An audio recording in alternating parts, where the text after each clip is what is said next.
Pak Dwi. Selamat sore dengan Riko. Selamat sore, Pak. Pak, kelima orang yang ditangkap ini perannya apa? Jadi perlu kami sampaikan bahwasannya peran daripada kelima tersangka yang baru saja kita tetapkan sebagai tersangka, yaitu ini surat penetapan tersangkanya sudah selesai, sudah kami buat. Baru saja jam 15.00 di mana hasil pemeriksaan daripada para korban dan saksi sebanyak 7 orang sudah lengkap kita periksa, sehingga kita bisa menetapkan kelima pelaku ini sebagai tersangka.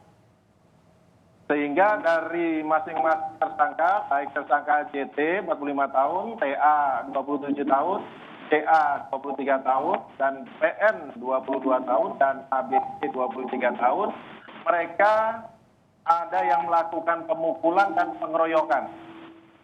Jadi sudah sinkron antara pemeriksaan tersangka, pemeriksaan saksi, dan alat bukti yang berhasil kami dapat sudah terpenuhi untuk menetapkan para kelima tersangka ini sebagai tersangka. Mereka terkena pasal penganiayaan, Pak, atau terkena pasal apa? Perlu kami sampaikan bahwasanya para pelaku yang sudah kita tetapkan tersangka, kita tetapkan dengan pasal 351 KUHP sebagai penganiayaan dan juga junto pasal 170 yaitu pengeroyokan. Ancaman hukumannya 2 tahun 8 bulan. Pak Dwi, kelima orang ini siapa? Apakah mereka semuanya adalah anggota keluarga dari jenazah yang dimakamkan? Perlu kami jelaskan bahwasanya kelima tersangka ini terdiri dari anak almarhum dan juga masih famili atau kerabat dekat daripada almarhum. Yang rencananya sejak almarhum dinyatakan meninggal di RSI Muhammadiyah, mendampingi terus sampai dengan ke TPU Makam Umum Muslim yang berada di kilometer 12.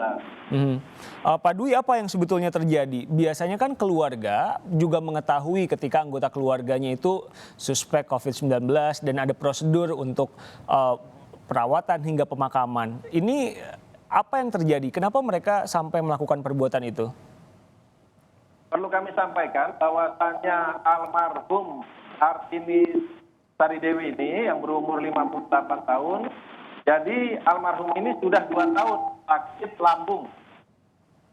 lambung, sehingga pada hari Senin tanggal 20 Juli itu dibawa ke rumah sakit sekira jam 10. Hasil pemeriksaan dokter, dilakukan pemeriksaan, dan hari Selasa tanggal 21 Juli dinyatakan meninggal. Dan penjelasan daripada keluarga almarhum, selama 2 tahun dirawat di rumah itu almarhum tidak pernah keluar rumah. Oke, tapi kalau dari petugas rumah sakit bilang bahwa almarhum ini suspek COVID, positif COVID, atau apa, Pak? Perlu kami sampaikan, tadi kami membaca hasil keterangan kematian dari rumah sakit, bahwasannya keterangan di situ adalah suspek COVID-19. Dan keluarga almarhum pun menyetujui untuk dilakukan dengan prosedur COVID-19. Yang menjadi permasalahan adalah keluarga almarhum meminta agar almarhum ini dimakamkan di lokasi pemakaman Muslim yang berjarak kira-kira hanya 100 meter. Tapi tentu tidak bisa karena ada pemakaman khusus yang disediakan, begitu maksudnya, Pak? Ya, ada pemakaman khusus. Namun sebenarnya dari keluarga almarhum pun tidak akan membuka peti jenazah tersebut. Jadi hanya lokasinya saja. Ini sebenarnya hanya kurangnya komunikasi antara pihak rumah sakit dengan keluarga almarhum. Karena memang lokasi COVID dan lokasi pemakaman Muslim ini berada dalam satu areal. Hanya berjarak kira-kira hanya 100 meter saja.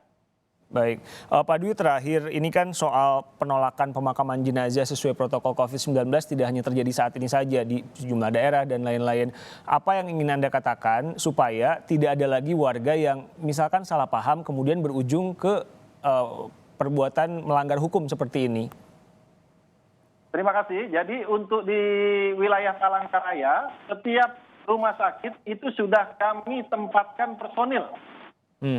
Personil yang menjaga di rumah sakit tersebut apabila ada korban suspek COVID yang meninggal, segera menghubungi petugas yang berjaga di sana untuk meminta pengawalan.